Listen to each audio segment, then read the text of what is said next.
Hello, mike check. Hello, mike check. नमस्कार मित्रांनो, माझं नाव श्रीधर, मी एक दारुडे. Hi everybody. आज दारू प्यालेलं नाही. आजचा विषय आहे 5वी पायरी आणि ग्रुप आहे पावलीन समूह, परळ, दादर, मुंबई. तारीख आहे आजची 14 जून 2024. विषयाकडे वेळण्यापूर्वी मी थोडीशी माझी स्टोरी सांगायचा प्रयत्न करेन. वयाच्या 18व्या वर्षी दारू प्यायला सुरुवात केली. 29व्या वर्षी अल्कोहोलिक्स अनॉनिमसचा निरोप मिळाला. डॉक्टर श्रीकांत जोशी, माझे वडील आणि भिवंडी ग्रुपचे सुभाष के या तिघांच्या प्रयत्नाने मला याचा मेसेज मिळाला. 11 वर्ष दारू प्यालो. त्यातली पहिली 5 वर्ष 3 महिन्यातनं एकदा गपचूप दारू प्यालो. सरासरी अर्धी बाटली 3 महिन्यातनं एकदा. नंतर वयाच्या 24व्या वर्षी नोकरी लागली, पैसे आले हातामध्ये आणि ज्या अतृप्त इच्छा होत्या त्या पूर्ण करण्यासाठी, म्हणजे जास्त दारू पिता येण्यासाठी, जास्त मजा करता येण्यासाठी मग मी प्रयत्न केले आणि त्या प्रयत्नांतून पुढची 6 वर्षे मी दिवसाआड सरासरी अर्धी बाटली दारू प्यालो. दिवसाआड अशासाठी सांगतो, कधी कधी सप्ताह बसला तर मग 8-15 दिवस सतत चालू असायचं. नाही तर मग वडिलांनी दम दिला, कोणतरी साहेबांनी दम दिला, पार्टनरने दम दिला की तेवढ्यापुरतं 4-8 दिवस थांबायचे. सरासरी अशी एवढी होती. एमध्ये आलो तेव्हा पहिल्यांदा असं वाटलं होतं की डॉक्टरने जेव्हा सांगितलं तेव्हा असं वाटलं होतं की मी दारुड्या नाही रे. दारुड्या कोणाला म्हणतात? जो 24 तास पितो, हातभट्टीची पितो, बायकोला मारतो. मी अशी व्याख्या बनवली होती की ज्याच्यात मी बसणार नाही. त्याच्यामुळे त्याला दारुड्या म्हणतात. पण माहीत नाही. अल्कोहोलिक्स अनॉनिमसचा निरोप मिळाल्यानंतर मी 3 महिन्यानंतर मीटिंगला आलेलो आहे आणि पहिल्या मीटिंगमध्ये माझ्या सुदैवाने 23 सप्टेंबर 1989 या दिवशी मी पहिली मीटिंग भिवंडीची केली. मी भिवंडीचा राहणार आहे. सोबरायटीच्या 34 वर्षापैकी 18 वर्ष मी भिवंडीत राहिलेलो आहे आणि आता 16 वर्ष मी मुंबईत भाड्याने राहतो. त्याच्यामुळे पहिल्या दिवशी मला कळलं 23 सप्टेंबर 1989ला की मद्यपाश नावाचा आजार आहे. सगळे दारू पिणारे दारुडे नव्हेत. 100 जण आज दारू प्यायला लागले तर त्यातले 10 ते 12 जण दारुडे होतील असं डॉक्टर लोक आम्हाला सांगतात. अल्कोहोलिक्स अनॉनिमस कुठलाही डेटा ठेवत नाही, स्टॅटिस्टिक्स ठेवत नाही. आणि म्हटलं बरं आहे, अजूनही आपल्याला पळायला चान्स आहे. आपण कदाचित त्या 90 लोकांमध्ये असू, 100तल्या 10 लोकांमध्ये नसेल. आणि मीटिंग सुरू झाल्यानंतर अनुभव ऐकले वेगवेगळ्या लोकांचे आणि त्या अनुभव ऐकल्यानंतर लक्षात यायला लागलं की मन सांगतं थोडी दारू पी आणि शरीर सांगतं टाईट होईपर्यंत पी. आणि याच्यामुळे माझ्यासारख्या दारुड्याची धुलाई होते. मानसिक आसक्ती आणि शारीरिक तहान असं डॉक्टर विल्यम डी सिल्कवर्थनी आपला पहिला जो सभासद बिल डब्ल्यू त्याला सांगितलेलं आहे. आणि त्याच्या अनुभवातनं आम्ही सगळेजणं दारूपासून दूर राहायला शिकलो आणि त्यांनी मद्यपाश आजाराच्या पासून मुक्ती मिळवण्यासाठी आजचा दिवस दारू प्यायची नाही, मीटिंग करायची, एकत्र राहायचं, हे ग्रुप थेरपी आहे. आणि शिवाय 12 पायऱ्यांचा कार्यक्रम दिला. ओरिजिनल ऑक्सफर्ड ग्रुपचा जो होता तो 5 पायऱ्यांचा होता. त्याचं विश्लेषण आणि वर्गीकरण करून पुढे 12 पायऱ्यांचा कार्यक्रम त्यांनी केलेला आहे आणि तो कार्यक्रम घ्यायचा आपण प्रयत्न करतो आहे. हे केल्यामुळे माझ्यामध्ये बदल झाला. आज मी 34 वर्ष 8 महिने दारूपासून दूर आहे. मागे वळून बघतो तेव्हा कळतं की दारू बंद झाली, आज सिगरेट बंद झाली, नॉनव्हेज खात नाही, बाईची लफडी नाहीत, पैशाची लफडी नाहीत, चहा बंद आहे, कॉफी बंद आहे, सिगरेट पित नाही, रात्री जेवत नाही. ह्या अशा ध्यान करायचा प्रयत्न करतो, उपवास करतो. आई वडील वारले. धाकटी बहीण आत्ता माझी कॅन्सरने आजारी आहे. तिला हॉस्पिटलमध्ये परत आज ॲडमिट केलं. सकाळी मुलुंडला जाऊन आलो. त्याच्या मिस्टरना सगळे चर्चा करून झाले की बाबा कसं करायचं पुढचं सगळं वगैरे वगैरे. तिच्या मुलाचा फोन आला. त्याच्यामुळे ह्या सगळ्या गोष्टींना सामोरं जाताना खूप त्रास होतो. मी जेव्हा 15 दिवसापूर्वी जेव्हा मला माहीत नव्हतं की तिला 6 महिनेच राहिलेत म्हणून सांगितलेलं आहे ते डॉक्टरने, त्या कॅनडाच्या पोरांनी मला जेव्हा सांगितलं तेव्हा मी दादरच्या ब्रिजवर होतो आणि त्यांनी सांगितल्यावर मी गपकन तिथे खाली बसलो चहायला. तिथे त्या भाजीवाल्या बाया बिया विकत होत्या तिथेच मी खाली असं ते दांडा धरून तिथे बसलो. पण मला तो धक्का सहन होईना. पण अल्कोहोलिक्स अनॉनिमसच्या मीटिंगमध्ये आल्यानंतर या उतार चढावाला सामोरं जाण्यासाठी अल्कोहोलिक्स अनॉनिमसने मला ताकद दिली. गेल्या 34 वर्ष 8 महिन्यात बऱ्याच घटना घडलेल्या आहेत. त्यांचा उल्लेख कधीतरी वेगळ्या वेळेला करूया. आजचा विषय आहे 5वी पायरी. 5व्या पायरीबद्दल बोलण्यापूर्वी आपण आधी काय बोललेलो आहोत किंवा आधी काय केलेलं आहे त्याच्याकडे एक नजर टाकूया. पहिल्या पायरीमध्ये हतबलता आणि अस्ताव्यस्तता. माझी दारूमुळे फाटलेली आहे आणि माझ्या आयुष्याची धुलाई झालेली आहे. सध्या दारूमुळे झालेलं आहे एवढं कबूल केलं तरी पुरे असं बिल डब्ल्यू म्हणतो. त्याच्यामुळे त्याची अस्ताव्यस्ततेची गांभीर्य जसं जसं चिंतन करत जाईल किंवा मी वर्कशॉप घेतो. आता मी पंढरपूरला चाललो आहे आज रात्री. 2 दिवसाची कार्यशाळा त्यांनी ठेवलेली आहे. पहिल्यांदाच मी करतो आहे आणि मी जी कार्यशाळा करतो ती जो अँड चार्ली स्टाईल नाही. म्हणजे केदार घेतो किंवा विवेकानंद घेतो, भीमराव घेतो. त्याच्यामध्ये ते फक्त बिल डब्ल्यूनी काय सांगितलं ते वाचन करतात. वेरॅज माझ्या कार्यशाळेमध्ये मी सगळ्यांना बोलायला लावतो आणि प्रत्येकाला अनुभव कथन करायला लावतो. हातामध्ये बिग बुक घेऊन प्रत्येकाच्या हातामध्ये झेरॉक्स दिलेली असते बिग बुकची, त्याप्रमाणे तेवढ्या पानांची, त्याप्रमाणे पायरी सगळ्यांना घ्यायला लावतो. त्याच्यामुळे अल्कोहोलिक सनसच्या मीटिंगमध्ये आल्यानंतर पहिल्या पायरीमध्ये अस्ताव्यस्तता आणि हतबलता. तळ गाठला पाहिजे. झाली तेवढी धुलाई पुरे झाली. मी दर 4 दिवसांनी पितो, दर 15 दिवसांनी पितो, मी वारंवार का पितो मला कळत नाही वगैरे. कळत नाही वगैरे असं नसतं. दारुड्याला सगळं कळत असतं. त्याला दारू थांबवायची आहे की नाही हाच महत्त्वाचा मुद्दा असतो. दारू थांबत नसण्याची कारणं वेगवेगळी आहेत, पण दारू थांबवायची इच्छा आहे की नाही हा महत्त्वाचा प्रश्न आहे. आणि पहिल्या पायरीमध्ये त्याचाच तो निर्णय घ्यायला सांगतो की तुला दारू थांबवायची की नाही थांबवायची, तो निर्धार तू कर. आणि पहिल्या पायरीत एकदा निर्धार केला की मग दुसरी पायरी म्हणते की मला कोणाची तरी मदत पाहिजे, उच्च शक्तीची मदत पाहिजे. आणि उच्च शक्तीची मदत पाहिजे कारण उच्च शक्तीची संकल्पना देवाच्या संकल्पनेच्या आधी घेऊन ठेवलेली आहे. कारण काही जण देव न मानणारे वगैरे आहेत, अज्ञेयवादी आहेत, नास्तिक आहेत, देवावर विश्वास नसलेले आहेत. पण या सगळ्या लोकांना अल्कोहोलिक सनसमध्ये येऊन एकत्र राहता यावं म्हणून दुसऱ्या पायरीची योजना केली. आणि त्याच्यामध्ये बिल डब्ल्यूने सांगितलं की तुम्हाला जी हवी ती उच्च शक्ती घ्या. मी ह्या बाकड्यावर बसलो की माझी दारू प्यायची इच्छा जाते, मीटिंग केल्यावर दारू प्यायची इच्छा जाते. तर ह्या 4 भिंतीमध्ये काय परमेश्वर आहे, जादू आहे, मॅग्नेट आहे, काय मला माहीत नाही, पण ही माझी उच्च शक्ती आहे. आत्ता तुम्ही म्हणालात तसं की मीटिंगला आलं की बरं वाटतं, मीटिंगला आलं की कॉन्फिडन्स येतो. त्यामुळे सध्या नुसती अल्कोहोलिक सनस माझी उच्च शक्ती धरली तरी पुरेसं होतं. तिसऱ्या पायरीत मात्र तो देवाबद्दल बोलतो आणि सांगतो की तुम्हाला नसेल पटत देव तर घेऊ नका. आत्ता लगेच सगळं पायरी घेतली पाहिजे असा दुसरी पायरीचा पण अट्टास नाही, तिसऱ्याचा पण अट्टास नाही. तर तिसऱ्या पायरीमध्ये तो देवाबद्दल बोलतो. माझं जीवन आणि इच्छा देवावर सोपून द्यायची. माझं आयुष्य मी चालवलं, लात मारीन तिथे पाणी काढीन, तुमको क्या समजताय, हमको सब मालूम आहे. काय ते उडत्या पाखराची पिसं मोजणारा माणूस आहे मी, तुम्ही काय मला अक्कल शिकवता, बापाला हे करायला शिकवता का, असले काय काय डायलॉग मारायचो आणि मी लाल करत बसायचो.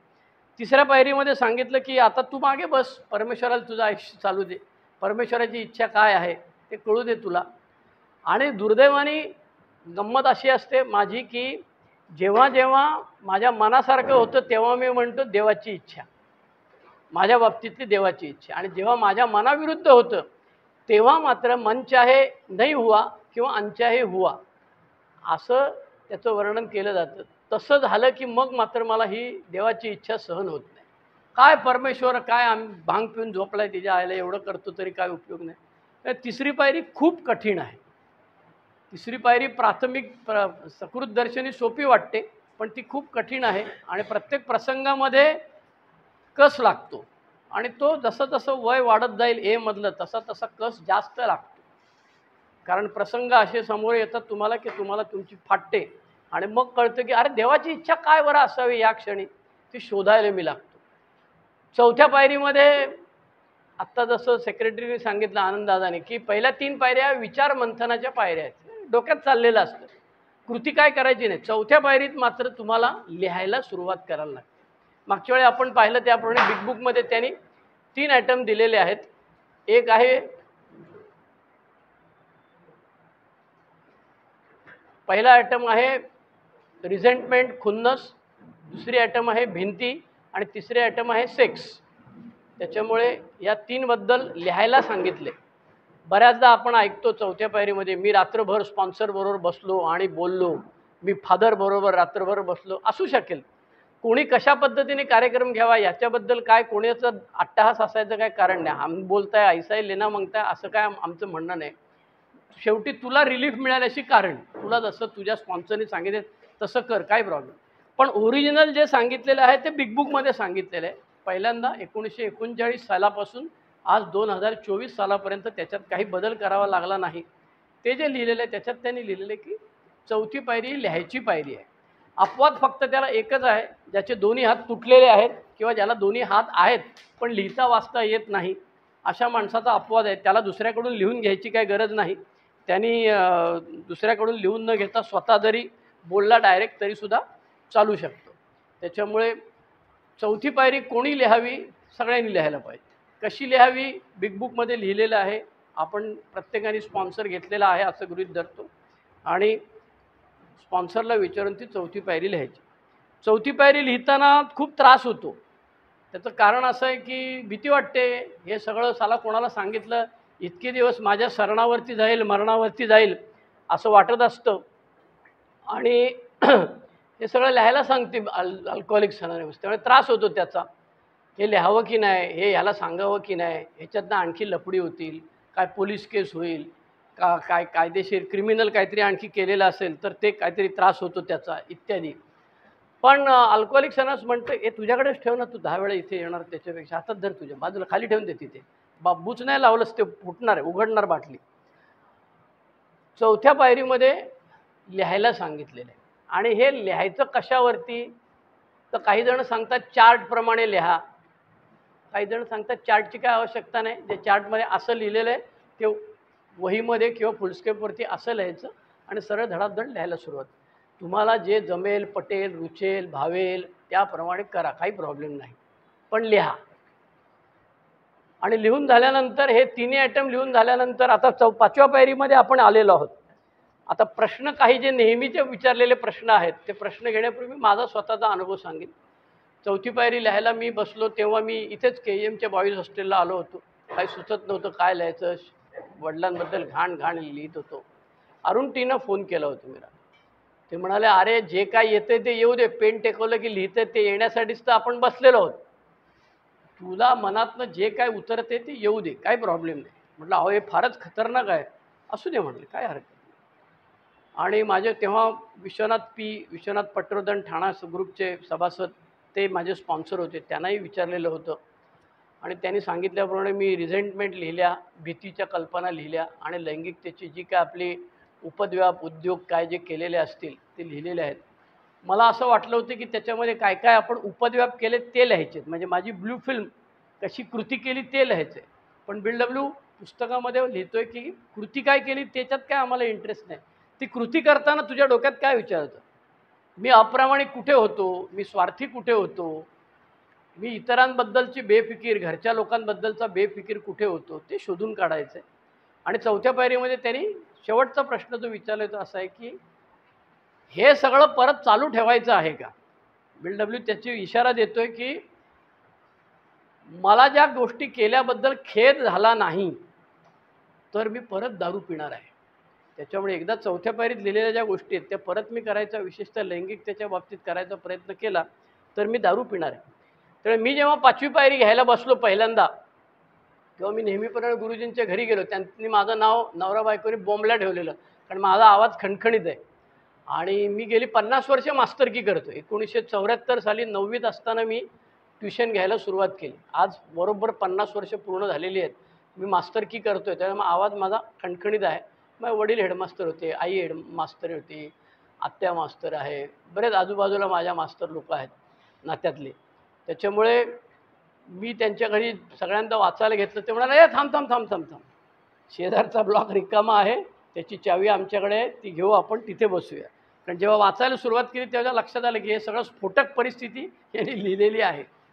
आणि मग तिथे शेजारी जाऊन बसलो, ते सगळं वाचलं मी त्यांच्यासमोर बसून. त्यांनी मला काही प्रश्न विचारले आणि वाचल्यानंतर ते म्हणाले की ही चौथी पायरी तुझी कुठे आहे, ही चौथी पायरी तू वडिलांची लिहून आणलीस. कारण आपण जेव्हा रिझेंटमेंट लिहितो तेव्हा चौथा प्रश्न आहे माझं काय चुकलं. तर ते माझं काय चुकलं तू काहीच लिहिलेलं नाही, तू सगळीकडे बोटं ह्याला नालायक, तो नालायक, अमुक त्याला जबाबदार, त्याला जबाबदार असं धरलेलं आहे. त्याच्यामुळे ही चौथी पायरी तुझी नसून ही तुझ्या वडिलांची किंवा तुझा ज्यांच्यावर राग आहे त्यांची ही चौथी पायरी लिहून आणलेली. तर ह्याच्यातून तुला मुक्ती मिळणार नाही आहे, तुला पुन्हा लिहावं लागेल. आणि मग त्यांनी मला बसून बिग बुकप्रमाणे सगळं कसं लिहायचं ते समजावून सांगितलं. त्यामुळे माझा पहिला जो प्रयत्न होता तो पूर्णपणे अपयशी झालेला प्रयत्न होता. दुसऱ्या प्रयत्नात मात्र मला त्यांनी सांगितल्याप्रमाणे मी फुलस्केप कागद घेतले आणि फुलस्केप कागदवरती व्यक्तीचं नाव, का राग येतो, राग आल्यावर मी काय करतो, माझी काय प्रतिक्रिया होते, माझं काय दुखावलं, माझं काय चुकलं, त्या व्यक्तीबरोबर संबंध दुरुस्त करण्यासाठी आता मी काय करायला तयार आहे आणि त्याच्यासाठी प्रार्थना करायची इत्यादी, असं हे रिझेंटमेंटचं होतं. भीती, हे सगळं मी जे बोलतोय ते काय माझी काय PhD काय नाही, बिग बुकमध्ये लिहिलेलं आहे. पान नंबर 58 उघडलं की तुम्हाला धाडधाड ते मिळेल तुम्हाला. चौथ्या पायरीची कार्यशाळेमध्ये तेवढी पानं झेरॉक्स करून प्रत्येकाला दिलेली असतात आणि त्यांनाच वाचायला सांगितलेलं असतं आणि तो बरोबर ते प्रश्नांबद्दल बोलत असतो. पुन्हा जेव्हा मी लिहिली, चौथी पायरी परत लिहिली आणि त्यांच्याकडे वाचायला जेव्हा गेलो आणि वाचताना तेव्हा मात्र मला घाम फुटला. त्याचं कारण असं होतं की आता मी माझं काय चुकलं लिहिलेलं आहे. इतके दिवस मी समजत होतो की ह्या गोष्टीला अमुक जबाबदार आहे, तो जबाबदार आहे, ह्याच्यामुळे असं झालं, त्याच्यामुळे असं झालं. पण पहिल्यांदा 5व्या पायरीमध्ये वाचण्यापूर्वी माझ्या लक्षात आलं किंवा चौथ्या पूर्वीत लिहिताना लक्षात आलं की आध्यात्मिक बदल म्हणजे काय, तर दारूपासून दूर राहण्यासाठी माझ्यामध्ये केलेला बदल. बिल डब्ल्यू म्हणतो की मी दारुड्या का झालो त्याची कारणं मला शोधायची आहेत आणि त्या कारणावरती मला कृती करायची, नाही तर मी परत परत दारूकडे जाणार आहे. परत बाई, परत दारू, परत लफडी, परत दारू. ह्या चक्रामध्ये आपल्यातले बरेच जण अडकलेले आहेत. मीही सुरुवातीला काही 2-4 मीटिंगमध्ये हेच केलेलं होतं प्रयोग. अल्कोहोलिक्स अनॉनिमसच्या मीटिंगमध्ये आल्यानंतर लक्षात आलं की परमेश्वरांनी किंवा अल्कोहोलिक्स अनॉनिमसने नैतिकतेची एक चौकट चौथ्या पायरीत आखून दिलेली होती आणि 5व्या पायरीत वाचन करताना ते खरं काय आहे. इतके दिवस आपण मनातल्या मनात हा जबाबदार आहे, हा तो जबाबदार आहे असं म्हणत होतो. पण आता आपल्याला नक्की कळलेलं आहे की ह्याच्यामध्ये माझी जबाबदारी किती, ह्या चुकांमध्ये किंवा ह्या गाढवपणामध्ये किंवा ही लफडी हिरोइझम, तेव्हा ते पराक्रम वाटत होतं.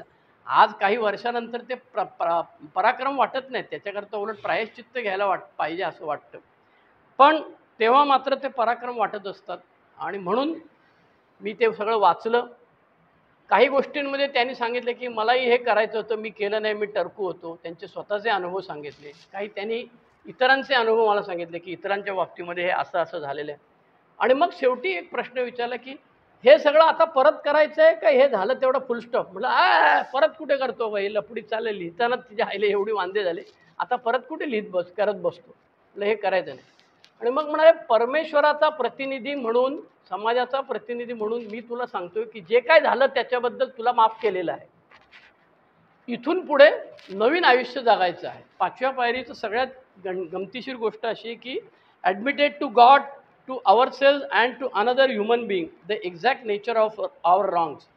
जे ख्रिश्चन धर्मामधलं कन्फेशनचं तत्त्व आहे. कन्फेशनमध्ये फादरच्या समोर जाऊन बसतो, त्याच्याऐवजी इथे आपण एका व्यक्तीसमोर जाऊन बसतो, ज्याला आपण मार्गदर्शक म्हणतो, स्पॉन्सर म्हणतो.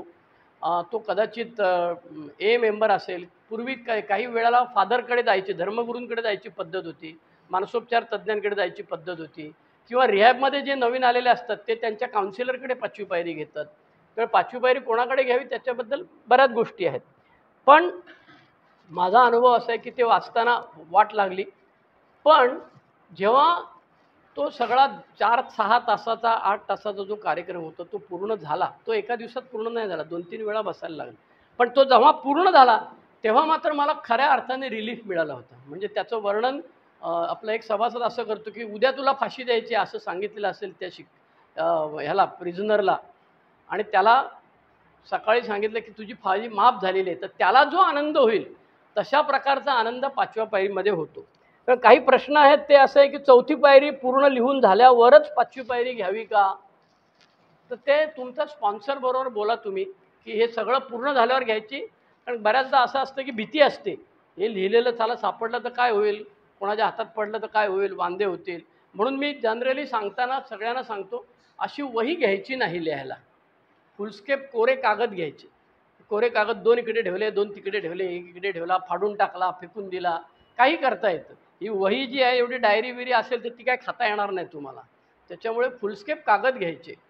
आणि 2 पर्याय आहेत. पर्याय क्रमांक 1 फक्त रिझेंटमेंट झाल्या लिहून, किंवा जनरली आता मी परवा ह्याच्या विशालची 4वी-5वी पायरी ऐकली, त्याकडे 40 लोकांच्या होत्या. तो म्हटला अरे एवढ्या सगळ्या 40 कुठे लिहित बसतो तू, पहिले मोठ्या ज्या 10-15 आहेत तेवढ्या लिही आणि वाचून घेऊ आपण. त्याप्रमाणे जेवढं झालंय तेवढं वाचून घेणे हा एक पर्याय. किंवा दुसरा पर्याय म्हणजे सगळं तुम्हाला जर वाटत असेल की हे सगळं होऊ दे, तर तुम्ही सगळं झाल्यानंतर सुद्धा स्पॉन्सरकडे बसू शकता. पण ते कसं करायचं ते तुम्ही आणि तुमचा स्पॉन्सर ठरवलं. दुसरा प्रश्न येतो, स्पॉन्सर आधी निवडायचा का आधी चौथी पायरी लिहायची? अनुभव असं सांगतो की स्पॉन्सर निवडणे आणि चौथी पायरी घेणे ह्या गोष्टी एका वेळेलाच होत असतात. कारण तुम्ही जेव्हा स्पॉन्सर घेता तेव्हा तो तुम्हाला विचारतो तुला कशाला स्पॉन्सर पाहिजे, तेव्हा तुम्ही त्याला सांगत असता की मला कार्यक्रम घ्यायचा आहे, मला अल्कोहोलिक सनसला अभिप्रेत असलेलं आयुष्य जगायचं आहे, मला कार्यक्रम समजावून सांगा, बिग बुकमध्ये काय लिहिलेलं आहे. परशुराम आणि त्याच्या आधी पण तुमच्याकडे 2-3 लोक असे होते ह्या ग्रुपमध्ये, स्पेशालिटी आहे ह्या ग्रुपची की रात्र रात्र बसून 3-3 4-4 दिवस सगळं बिग बुक एक्सप्लेन केलेलं आहे. त्याच्यानंतर मी कुठल्याही ग्रुपमध्ये असं ऐकलेलं नाही, स्पॉन्सीला घेऊन बसला आणि अख्खं बिग बुक एक्सप्लेन केलं, असं नाही होत. बिग बुकचं वर्कशॉप घेणार आहे, केदार वर्कशॉप घेतो, पण ते जो अँड चार्लीचं ह्याच्यावरती पॉवर पॉईंट प्रेझेंटेशन किंवा काय ते प्रोजेक्टर वगैरेवरती इंग्रजीत जे त्याचं आहे त्याचं मराठी भाषांतर करून ते केलेलं आहे. किंवा चंद्रपूरचा मला वाटतं विवेकानंद, तुम्हाला माहिती आहे का कोणाला चंद्रपूरचा विवेकानंद? चंद्रपूरचा विवेकानंद घेतो, गोरेगावला तो भीमराव आपले आहेत त्यांच्याबरोबर घेतलेला आहे. आणि सुरतला हा आहे हरेश भाई, तो हिंदीमध्ये घेतो 2 दिवस 3 दिवस त्याच्यामध्ये तो घेतो. त्याच्यामुळे BW काय ते, पण ते एकटेच बोलतात. 5व्या पायरीमध्ये एकट्याने बोलायचं नाही, दोघांनी बोलायचं आहे. त्याच्यामुळे 5वी पायरी आधी स्पॉन्सर निवडा का आधी 4थी पायरी घ्यावी, दोन्ही गोष्टी एकाच वेळेला सुरुवात करा. स्पॉन्सर घेतला की त्यालाच विचारायचं, बाबा रे किती दिवस लिहायचे किंवा किती दिवस वाचायचे ते तुम्ही दोघं मिळून ठरवू शकता. त्याच्यानंतर कधी वाचायचे, चौथी पायरी कधी लिहायची, 90 दिवस सोबत असलात की चौथी पायरी लिहायला सुरू करू शकता. त्याच्यानंतर प्रत्यक्ष भेटणे गरजेचे आहे का? होय, प्रत्यक्ष भेटणे गरजेचे आहे. पण काही लोकांच्या बाबतीमध्ये अपवादात्मक परिस्थिती म्हणून शक्यच नाही. आता तो ONGCमध्ये त्या काय त्याला म्हणतात विहीर असते ना ती समुद्रामधली, तिथे आहे तो. हां हां, ऑफशोअरवरती आहे. तर ते तिथे तो म्हणणार मी 2-3 महिन्यांनी इकडे येणार किंवा तो जहाजावरती गेलेला असतो. मग त्याच्यासाठी अपवादात्मक परिस्थिती म्हणजे गुगल मीटचं जे ॲप येतं त्या गुगल मीटमध्ये तो समोर इकडे बसलेला, मी इकडे बसलेला, असं बऱ्याच लोकांनी केलेलं आहे. 5वी पायरी ऐकायचे पैसे घेतल्याचे पण अनुभव आहेत. पण आपण अपवादात्मक परिस्थिती आहे त्याच्याबद्दल चर्चा नको करूया. त्याच्याऐवजी आपण 99% नॉर्मल गोष्टी आहेत त्याच्याबद्दल चर्चा करू. वाचताना त्या व्यक्तीचं पूर्ण नाव सांगावं का जरुरी नाही. तर मग त्यांनी ऐकलं, मग त्यांनी तो त्या बाईकडे गेला, मग आमच्या डोक्यातच गणित असतात चालू. हां, त्या स्पॉन्सरने ऐकलं, त्यांनी दुसऱ्या कोणाला सांगितलं, मग तो त्या बाईकडे गेला तर अमुक आहे. त्याच्याऐवजी नाव XYZ लिहा, ABC लिहा. कारण तुमच्या मनामध्ये त्याच्याशी वागताना काय विचार होते ते महत्त्वाचे आहे. तेच विचार जर अजून असले तर तुम्हाला परत दारूकडे जावे लागेल असं BW म्हणतो. त्यामुळे आपल्याला कृती करायची ती ॲक्शनवर नाही करायची. तुम्ही काय केलं ते महत्त्वाचं आहे, पण त्यामागची भूमिका काय होती, तेव्हा तुमच्या डोक्यात काय विचार होते ते तुमच्या 5व्या पायरीत आहे. वाचल्यावर फाडून टाकावं का? शक्यतो फाडून टाकावं, शक्यतो ठेवू नये, असं सर्वसाधारणपणे समज आहे. कारण त्याचा वाईट अर्थ नाही होत. पण माझ्या बाबतीमध्ये मी माझा अनुभव सांगतो. मी 2-3 महिन्यानंतर माझी वाचून झाल्यानंतर मी फाटलेलं नव्हतं, फेकून नव्हतं, तसंच ठेवलं होतं. मला एकाने सांगितलं मला लिहायची, कशी लिहायची दाखव मला. आणि तो खूप मोठा माणूस होता, धंद्यामध्ये व्यवसायामध्ये वकील होता तो. तर मी त्याला ते वाचायला दिलं. त्याने भराभर तो वकील असल्यामुळे फटाफट वाचू शकतो. त्याच्यामुळे त्याने वाचलं आणि 1-2 तासांनी मला परत दिलं आणि म्हणाला ह्याच्यात काय दम नाही. अरे मला डोकं फिरलं. मी म्हटलं ह्याच्यात दम नाही, साला माझ्या आयुष्याचं सगळं गपचूप जे केलेलं होतं ते सगळं ह्याच्यात लिहिलं. तो म्हणाला गपचूप ह्याच्यात दम नाही, ह्याचं कारण तुला सांगतो म्हणाले, की ह्यातल्या सगळ्या गोष्टी, बहुतांशी गोष्टी, 90% गोष्टी ऑलरेडी तू आता प्लॅटफॉर्मवर शेअर केलेल्या आहेत. त्याच्यामुळे 5व्या पायरीची जादू अशी आहे की ज्या गोष्टींबद्दल भीती वाटत होती, ज्या गोष्टींबद्दल आम्हाला अपराधीपणाची भावना वाटत होती, त्यातून बाहेर येऊन तुम्ही शांतपणे होय मी हे केलेलं आहे आणि आज मी ते करत नाही किंवा ते केल्यामुळे माझं हे नुकसान झालेलं आहे. So we share our strength, hope, experience, तसं तुम्ही दुसऱ्यांना सांगू शकता. आता आणखी गंमत अशी आहे की बिग बुकमध्ये 5व्या पायरीबद्दल प्रकरण 6वे कृतीची झेपमध्ये लिहिलेलं आहे. त्यांनी 12 पायऱ्या दिलेल्या आहेत. त्याच्यामध्ये आधी 4थी पायरी कशी लिहावी वगैरे ते सांगितले, हे कसे घडते प्रकरणात. आणि नंतर पुढचं प्रकरण जे आहे बिग बुकमध्ये कृतीची झेप, पान नंबर 65 ते 68, त्याच्यामध्ये BW काही वाक्य सांगितलेत ती महत्त्वाची, जी विचार केली तर आपल्याला आज रात्री झोपताना ज्यांना शक्य आहे त्याने आपलं बिग बुक काढा, पान नंबर 65 ते 68 पाचवी पायरी काय म्हणते ते बघा. मद्यासक्त हा दुहेरी जीवन जगत असतो. तो इतरांना काय आहे ते वेगळं दाखवतो आणि स्वतः वेगळं जगत असतो. पण हे सगळं जरी चौथ्या पायरीत रिफ्लेक्ट होत असलं तरी देखील BW म्हणतो या जगात सुखाने आणि दीर्घकाळ जगावायचे असेल तर कोणाशी तरी आपण सर्वस्वी प्रामाणिक राहिले पाहिजे. मगाशी आनंददादा सांगत होते की मला त्याच्याबरोबर धरावे असे पाय पाहिजेत किंवा मी काय गडबड केली लफडं केलं तर पहिले त्याला जाऊन सांगेल. भले तो मला कानफडेल, तो शिव्या देईल, तो रागवेल माझ्यावर, पण जसं लहान मूल काय झालं की आईला जाऊन पहिलं सांगतं तसं माझ्या हातून काही चूक झाली किंवा कसलाही माझा अडथळा आला तर मी पहिलं त्याला जाऊन विचार. फक्त याच्यात एकच गंमत अशी असते की बऱ्याचदा मेलेल्या स्पॉन्सरचे गळे काढणारे बरेच लोक असतात. त्याच्यानंतर पुढे स्पॉन्सर घेतला का नाही ते मात्र गुलदस्त्यात असतं. त्यांच्या वागण्यातनं बोलण्यातनं दिसत नाही. ते फक्त मेलेला स्पॉन्सर लय भारी लय भारी लय भारी असं आमचे रमेश दादा बसलेले आहेत त्यांनी बऱ्याच लोकांचं ऐकलेलं असेल की तो जो गेलेला असतो. आणि आणखी एक जण गंमत सांगतो आमचा, तो म्हणतो की तो स्पॉन्सर जिवंत असेपर्यंत मी ह्याच्याकडे 4थी 5वी पायरी घेतली असं तो कधीच बोलत नसतो आणि तो स्पॉन्सर मेल्यानंतर तो बोलायला लागतो. मग माझी 4थी 5वी पायरी मी अनिल घेतली, माझी 4थी 5वी पायरी मी सुनीलकडे घेतली. यायला आपण इतके दिवस ह्याचं शेअरिंग आहे तो ह्याच्यात एकदा पण ना सुनील बोलला ना हा बोलला की बाबा ह्यानी 4थी 5वी काहीतरी उल्लेख तर तोंडात नाही येतो की नाही माणसाच्या. त्यामुळे ज्याचं त्याला माहीत असतं बरोबर. पण अल्कोहोलिक अनॉनिमसमध्ये तुम्ही काय करता त्याचं तराजू घेऊन दुसरा कोणी जरी बसलेला नसला तरी तुमचं तुम्हाला कळालं पाहिजे. त्याच्यामुळे BW म्हणतो की कोणाशी तरी प्रामाणिक राहिले पाहिजे. त्यामुळे मेलेला स्पॉन्सरचा गळा काढत बसण्यापेक्षा नवीन स्पॉन्सर घ्यायला पाहिजे. आईबाप किंवा बायको स्पॉन्सर असता कामा नये असं BW स्पष्टपणे लिहिलेलं. औरंगाबादला एक जण एक ओल्ड टाइमर मला मारायचाच बाकी होतं तेवढा, तो म्हणाला असं कुठे लिहिले दाखव. ते जे जे वाचत नाहीत ना ते उलट्या टाळ्या वाजवतात नेहमीच. तुम्ही बघा कुठे लिहिले दाखव, तर त्यांनी झटा काय वाचलेलं नसतं, फक्त तो तुम्हाला चॅलेंज देत असतो. पण BWनी पान नंबर 65 वरती लिहिलेलं आहे की दुसऱ्या व्यक्तीचा बळी देऊन आपली कातडी बचावण्याचा आपल्याला हक्क नाही. ज्या गोष्टी आईबापाला माहीत नाहीत, बायकोला माहीत नाहीत, त्या त्यांना सांगून त्यांची मनःशांती भंग करायची. त्यांच्या मनामध्ये प्रश्न उद्भवणार, मग हे एवढे पैसे तू नेलेस तर त्याचं काय केलंस पुढे, मग त्या बाईकडे तू जात होतास तर मग ती बाई कोण, तिचं नाव काय, ती हल्ली काय करते, कुठे राहते, असे अनेक प्रश्न उद्भवतात. चित्रविचित्र वागणारे बरेच लोक आहेत. मी एका ठिकाणी बघितले, एका मेंबरनीच सांगितलं, शेअर केलं की मी बाई ठेवली होती एक आणि माझ्या बायकोला आणि पोरानं कळलं, त्यांनी जाऊन त्या बाईला जाऊन धुलाई केली तिची. ह्या माणसाला कसं काय वाटत नाही की अरे बाई ठेवली हे सांगणं गाढवपणा आहे. बरं त्यात आणखी गाढवपणा तुझा जर गाढवपणा आहे तर तो बायको आणि पोरीनी त्या पोराने जाऊन त्याला मारलं, त्या बाईला मारली, हे काय भूषणावं आहे का? हे अल्कोहोलिक अनॉनिमसच्या कार्यक्रमाला अभिप्रेत आहे का? पण लोक सांगतात तर आपण ऐकायचं. आमचे गुरुजी नेहमी सांगायचे मध्ये काय करू नये आणि काय करावं दोन्ही गोष्टी तुम्हाला शिकायला मिळतात.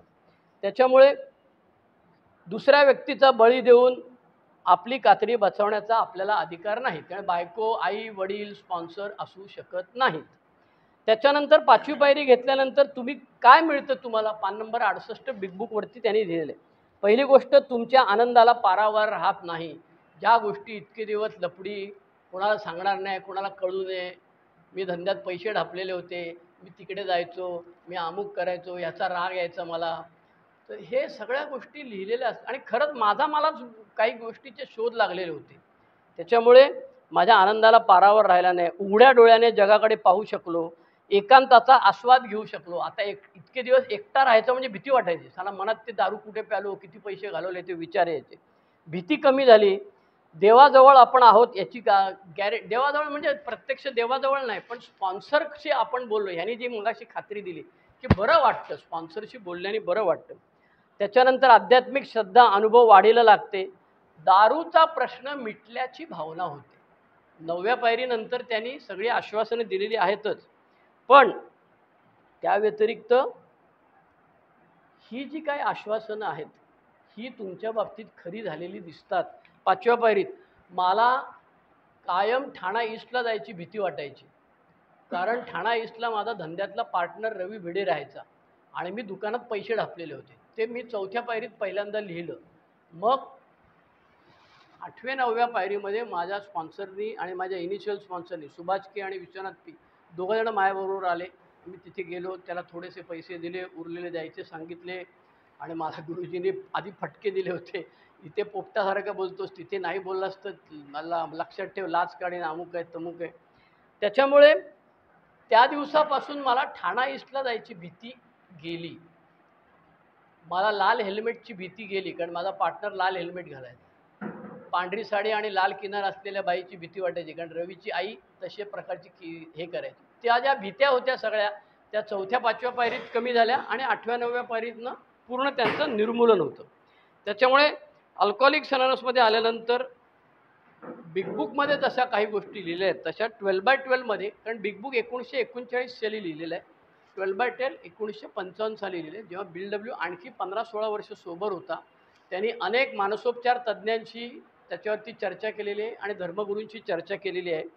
आणि बऱ्याचशा पायऱ्यांबद्दल बिग बुकमध्ये फार कमी भाषेमध्ये, कमी शब्दामध्ये लिहिले आहे. 5व्या-6व्याबद्दल, 6व्या-7व्याबद्दल फारसं काही लिहिलेलं नाही आहे. त्याची आपण चर्चा पुढच्या वेळी करूया. पण 12 पायऱ्या 12 रूढी पुस्तकामध्ये प्रत्येक वरती स्वतंत्र निबंध लिहिलेला आहे.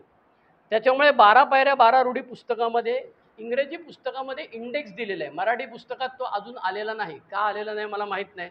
तुमच्यापैकी कोण GSO डेलिगेट स्ट्रक्चर्ड सर्व्हिसवाली जी मंडळी असतील त्यांनी प्रयत्न करावा की 12/12 इंग्रजीला सुरुवातीला सगळे मुद्दे दिलेले आहेत प्रत्येक पायरीचे, तसे मराठीमध्ये आलेले नाहीत. ते मी एकाकडनं भाषांतर करून घ्यायचा प्रयत्न चाललेला आहे माझा आणि ते इंग्रजी मराठी असं लिहायचं. त्या इंडेक्समध्ये तो म्हणतो की 5व्या पायरीने काय होतं तर अहंकाराचं अवमूल्यन होतं. मी एवढा मोठा, मी एवढा मोठा, मी लय भारी, लात मारीन तिथे पाणी कढीन, पैसा पैसा क्या तो वो भी पैसा कमाती, असले डायलॉग मारून मी माझं एक चित्र बनवलेलं होतं. पण 4थ्या-5व्या पायरीनंतर त्या सगळ्याला टाचणी लागते आणि तू साल्या किती नालायक आहे, तुला कळलं का आता? बाकी दुनियेला जाऊ दे, आई आणि बायको नेहमी सांगते तुम्ही काय आम्हाला माहिती आहे सगळं, तुम्ही काय आम्हाला माहिती आहे सगळं. आपल्याला वाटतं अरे ह्यांना काय माहीत नाही, उगाच असलं दम देत असतात. पण त्यांना खरंच हा माणूस काय करू शकतो ह्याची मात्र त्यांना चांगल्या प्रकारे कल्पना असते. पण 5व्या पायरीनंतर तुमच्या अहंकाराचं अवमूल्यन होतो. 5वी पायरी घेणं तो म्हणतो it is difficult but essential. ही कठीण आहे, अवघड आहे, पण आवश्यक आहे असं तो म्हणतो. कन्फेशन किंवा कबुली देणे हे धर्मामधलं बरंच जुनं तत्त्व आहे. ख्रिश्चन धर्मामध्ये तर आहेच आहे, सगळ्या धर्मामध्ये आहे. 5वी पायरी घेतली नाही तर you cannot stay sober. Bill डब्ल्यूनी स्पष्टपणे त्याच्यामध्ये 12/12 मध्ये लिहिलेलं आहे की 5वी पायरी न घेता सोबर राहू शकत नाही.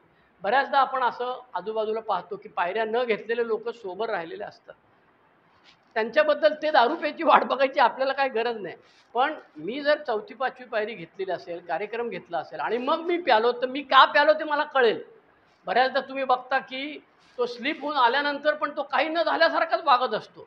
तो किती दिवस गायब होतात ते सांगतच नाही. मी एमध्ये 1857 पासून येतो एवढंच सांगत असतो. तो मध्ये तो गायब झाला होता, मध्ये उताणा झाला होता, ते तो सांगत नाही. याचं कारण मुळामध्ये असं आहे की बिल डब्ल्यू म्हणतो 4थी-5वी पायरी घेतलेली असेल, विशेषतः सर्व्हिसमध्ये असलेल्या लोकांना हात जोडून विनंती आहे की सर्व्हिस करू नये असं कोणाचंच म्हणणं नाही. आम्ही ही हे काय करतो हे आता सर्व्हिसच आहे की आणखी काय वेगळं.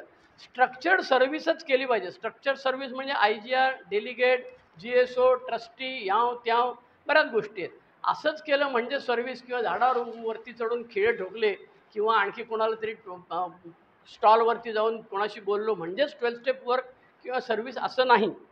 तर बिल डब्ल्यू म्हणतो की ही पायरी जर चुकवली तर तुम्ही यू कॅनॉट स्टे सोबर असं त्यांनी स्पष्टपणे लिहिलेलं आहे. त्याच्यानंतर खरं नातं देवाशी आणि इतर माणसांशी मी बोलत असतो. आमचा अरुण नेहमी सांगत असतो, बोलतो वहिनी वहिनी, पण वहिनी वहिनी बोलतात मग वहिनी वहिनी आवाज गोगरा कधी होतो माझं मला कळत नाही. पण त्या बाईला कळलेलं असतं. ती बाई बरोबर पदर सावरायला लागते. त्याच्यामुळे खरं नातं काय आहे देवाशी पण आणि माणसाशी पण त्याच्याने जमतं. स्वतःच्या वागण्याचे समर्थन करण्यातले धोके इतके दिवस आयुष्यभर ते मी ते बाई ठेवलेल्या माणसाचं उदाहरण जे सांगत होतो, एक सभासद जे सांगत होता की स्वतःच्या वागण्याचं समर्थन, मग काय त्याला काय होतं, सगळेच जण करतात, ह्यानी पण केलं आहे त्यांनी पण केलं, वो फिर क्या हुआ, कोण जाणला आहे तुम्हाला, आम्हाला लेना देना क्या आहे, असले डायलॉग मारून कोणाला फसवत नाही मी, स्वतःला फसवतो. त्यामुळे तो म्हणतो स्वतःच्या वागण्याचे समर्थन करण्यातले धोके. 5व्या पायरीसाठी माणूस कसा शोधावा, स्पॉन्सर कसा शोधावा. स्पॉन्सरशिपवरती हे झाल्यावर पाहिजे आपण एक आठवडा ठेवू, एक शेअरिंग करूया. स्पॉन्सर कसा शोधावा त्याच्याकरता पॅम्पलेट दिलेलं आहे. सोपी आयडिया मी जी करतो आणि मी जी सांगतो ती अशी आहे. तुम्ही प्रत्येकजण किमान 10 लोकांना ओळखता एमध्ये, त्या 10 लोकांना विचारायचं मला स्पॉन्सर घ्यायचं आहे, मला 2-3 जणांची नावं सांग. प्रत्येकाने 3 नावं दिली तर 10 जणांची मिळून तुमच्याकडे 30 नावं झाली. त्याच्यामध्ये कदाचित रमेश 10 वेळा असेल, आनंद 9 वेळा असेल, आणखी काय आशिष 8 वेळा असेल, पण तुमच्याकडे 10-20 नावं तर तयार होतील. त्याच्यातलं तुम्हाला जो आवडतो त्याच्याकडे जा, त्याला सांगा मला स्पॉन्सर घ्यायचा आहे, मला कार्यक्रम घ्यायचा आहे. तो काय म्हणेल, होय किंवा नाही. होय म्हणाल तर तुमचा प्रश्न मिटला, नाही म्हणाला तर त्यालाच विचारायचं मग कोण, किंवा तुमची यादी आहेच तुमच्याकडे, दुसऱ्या माणसाकडे जा. दुसरा नाही म्हणाला तर तिसऱ्या माणसाकडे जा. पण तिसऱ्यानी पण नाही म्हटलं असं मला कालच एक जण भेटला, तो सोलापूरचा एक जण आहे. तो म्हणाला, तुम्हाला विचारायचं घाबरत घाबरत, तुम्ही माझे स्पॉन्सर व्हाल का. म्हटलं ए भाऊ, माझं वय ना 65 आहे, माझ्या लक्षात राहत नाही, माझ्या मशनात गोऱ्या गेलेल्या आहेत, आता मला स्पॉन्सर घेऊन काय करणार. तुझा स्पॉन्सर 25-30 वर्ष तर टिकला पाहिजे तुझ्याबरोबर, तर तू असा तरुण माणूस घे. आणि म्हटलं ही आयडिया कर. तो म्हणाला मी 6 लोकांना विचारलं, 6 जणांनी मला आत्तापर्यंत नाही सांगितलं, पण मी एकाला इंग्लंडवाल्याला विचारलं, एकाला आणखी दुसऱ्या त्या पंजाबवाल्याला विचारलं, एकाने होय म्हणून सांगितलं आणि मग ते काय जमलं नाही. तर वेगवेगळी कारणं असतात. आणि ही जी नाती आहेत स्पॉन्सरशिपची, ही परमेश्वराने योजलेली नाती आहेत. त्याच्यामुळे त्याच्यामध्ये नक्की मिळणार, पण तुम्हाला प्रयत्न करायला पाहिजे. मनःशांती मिळेल. देवाशी आणि माणसाशी तादात्म्य, मराठीत शब्द वापरला आहे तादात्म्य, इंग्रजीत शब्द आहे वननेस. पुढच्या पायऱ्या घेण्याची तयारी होते. अनुभवी व्यक्ती, इनिशियल स्पॉन्सर असेल तुमचा, जो ज्याने तुम्हाला मिटिंगमध्ये नेलं त्यालाच विचारायचं, बाबा रे तू 4थी पायरी घेतले का. त्याने घेतली असेल तर तो सांगतो होय घेतले म्हणून, नसेल घेतली तर तो तुमच्यावर रागावतो किंवा तुमच्या प्रश्नाचं उत्तर देत नाही. लगेच तुम्हाला कळतं की यांनी घेतलेलं नाही. किंवा दुसऱ्या कोणाला विचारायचं, ए शैलूने घेतले का रे पायरी, की तो लगे अरे शैलूने घेतली पायरी, किंवा तो सांगतो हां मला माहिती आहे शैलूने घेतलेली आहे पायरी. जे काय असेल ते 4 लोकांपैकी पाचामुखी परमेश्वर तुम्हाला लगेच कळणार आहे. त्याच्यामुळे तुमची आणि तुमच्या स्पॉन्सरची स्वाभाविक प्रवृत्ती जुळत असलीच पाहिजे असा अट्टहास नाही. मार्गदर्शकाला तुमचं सर्व काही माहीत असलेच पाहिजे असा अट्टहास नाही. पण सर्वसाधारणपणे तुमच्याबद्दल मार्गदर्शकाला माहीत असतं. उदाहरणार्थ, मी औरंगाबादला कामाला चाललो होतो. औरंगाबादला जाताना मी माझ्या स्पॉन्सरला सांगितलं होतं मी औरंगाबादला जाणार आहे. त्यांनी मला सांगितलं अरे जुनी अकाउंट उघडायला जाऊ नको. त्यावेळी मी मनात करतोय म्हातारा झाला फुकट मला आठवण करून देतो. पण तसंच झालं. मी तिथे गेल्यानंतर जे काही जुने रस्ते होते ते अजून आहेत की नाहीत ते विचारायला रिक्षावाल्याला सुरुवात केली. तर रिक्षावाला म्हणाला घेऊ का साहेब तिकडे गाडी घेऊ का. म्हटलं अरे नको, मी आपलं सहज विचारत होतो. तर खुजली आतमध्ये आहे, आलं लक्षात. ती गेलेली नाही. 4थी-5वी पायरी घेतली म्हणजे आता सगळ्याच चिपळ्या हातात आल्या आणि मी तुकाराम महाराज झालो असं होत नाही. त्यामुळे तुमची जी काय आतली इच्छा आहे ती तशीच राहणार आहे. पण अशा सगळ्या गोष्टी जर तुम्ही करत राहिलात तर तुमची 5वी पायरी पूर्ण झाल्यानंतर 5व्या पायरीनंतर 6व्या पायरीमध्ये आपण म्हणतो मला हे आवडतं पण मला हे सोडायचं नाही. 7व्या पायरीमध्ये मी सोडायला तयार आहे, परमेश्वराला सांगतो मी. 8व्या पायरीमध्ये ज्या अमेंड्स करायच्या आहेत त्या कुठल्या करायच्या आणि कुठल्या नाही करायच्या तो पूर्ण शब्द वापरतो. तो स्पॉन्सर तुमचा सांगतो. तुमचा स्पॉन्सर हा साथीदार आहे शेवटपर्यंत. 9व्या पायरीमध्ये प्रत्यक्ष जाऊन अमेंड्स करायच्या आहेत किंवा काही करायच्या नाहीत. व्यावसायिक गोष्टींमधल्या आणि लैंगिकतेबाबतच्या काही असतात त्या करायच्या नसतात. त्या कोणत्या करायच्या आणि कोणत्या नाही करायच्या तू नाही ठरवायचं. स्पॉन्सरला विचारायचं, त्याच्याशी चर्चा करायची. 9वी पायरी. 10व्या पायरीमध्ये रोजच्या रोज आपण आचरण करायचं. आज काय माझं चुकलं ते शोधून काढायचं. 11व्या पायरीमध्ये प्रार्थना आणि ध्यान दोन्ही गोष्टी केलेल्या आहेत. प्रार्थना मी बरीच वर्ष करायचो, ध्यान करत नव्हतं, पण आता करायला सुरुवात केलेली आहे. आत्ताच मला अक्कल आलेली. आणि 12व्या पायरीमध्ये मात्र 3 गोष्टी त्यांनी सांगितलेल्या आहेत. एक आहे ते म्हणजे मला जे मिळालं आहे ते दुसऱ्याला द्यायला पाहिजे, म्हणजे आपण 12 स्टेप वर्क म्हणतो ते. पण त्या व्यतिरिक्त आणखी 2 गोष्टी आहेत ज्याचा उल्लेख 12व्या पायरीमध्ये केलेला आहे. असा हा 12 पायऱ्यांचा कार्यक्रम आहे. बऱ्याच दिवसापासून माझी इच्छा होती की प्रत्येक पायरीवरती स्वतंत्रपणे बोलावं, म्हणून आनंददादानं विचारलं, त्यांनी लगेच मला संधी दिली. त्यामुळे मी पुन्हा एकदा पावलीन समूहाचा आभारी आहे. आणि ही शेअरिंग मला पाठव म्हणून बरेच लोक सांगायचे. त्याच्यामुळे ते प्रत्येकाला पाठवत बसण्यापेक्षा मला एका तंत्रज्ञान माणसाने सांगितलं ते यूट्यूबवर अपलोड कर आणि मोकळा हो. त्याच्यामुळे मी यूट्यूबवरती चॅनल हे केलेलं आहे, अपलोड केलेलं आहे. तुम्हाला जर पाहिजे असेल आत्तापर्यंत झालेलं आणि आजच्या पायरीचं तर 4 शब्द लक्षात ठेवायचे. ए आपल्या लक्षात आहे, शेअरिंग आपल्या लक्षात आहे, मुंबई आपल्याला माहिती आहे. फक्त श्रीधर हे शब्द लक्षात ठेवायचा. शेअरिंग, मुंबई आणि श्रीधर 4 शब्द गुगलमध्ये टाकलात की तो तुम्हाला तिथे घेऊन जाईल आणि त्याला सबस्क्राईब केलं तर पुढचे भाग जे येतील, कारण मी एक एक टाकत चाललेलो आहे. माझा जो अनुभव आहे ते मी टाकत चाललेलो आहे आणि ते प्रत्येक वेळेला तुम्हाला आपोआपच त्याची इंटिमेशन, नोटिफिकेशन येईल किंवा तुमचं यूट्यूब उघडलं की तुम्हाला ते समोर दिसेल. आपल्यापैकी यूट्यूब बरेच जण वापरतात. काही जणांकडे जुने फोन असतील तर त्याला काही इलाज नाही, त्यांना ते ऐकता येणार नाही. पण कारण ते डाउनलोड नाही करता येत यूट्यूबवरती. पण हा मी प्रयोग केला, त्याच्यामुळे माझा खूप फायदा झाला. मला नवीन गोष्टी शिकायला मिळाली, तंत्रज्ञान शिकायला मिळालं. त्याच्याकरता ती पाटी जी लावायला लागते पहिली, ती पाटी मी इतके दिवस त्या ह्याच्याकडनं, प्रमोदकडनं किंवा अनुरूपकडनं किंवा पनवेलचा एक रमेश समाज होता, रमेश नावाचा समाज, मग त्याला अनुरूपला सांगितलं, म्हटलं अरे तुझे किती वेळा पाय धरायचे, आता तू मला शिकव ना. शिकवायला काय, तुम्ही सोपा आहे ना म्हणतो, हे ॲप डाउनलोड करा. मग ॲप डाउनलोड केलं, 10 मिनिटांनी त्याचा फोन आला, हा उघडा, अमुक करा, तमुक करा. 15 मिनिटात शिकलो. अरे आपण अड्डे शोधून काढले, बाटल्या लपवल्या, पैसे लपवले, धाड मारल्यानंतर पळून गेलो, पोलिसाला टांग मारली. हे नवीन शिकता येत नाही असं थोडी आहे. त्याच्यामुळे शिकायची इच्छा पाहिजे. तर 5व्या पायरीमुळे काय होणार आहे, तर जे 4थ्या पायरीत लिहून काढलेले आहे ते 5व्या पायरीत तुम्ही वाचता.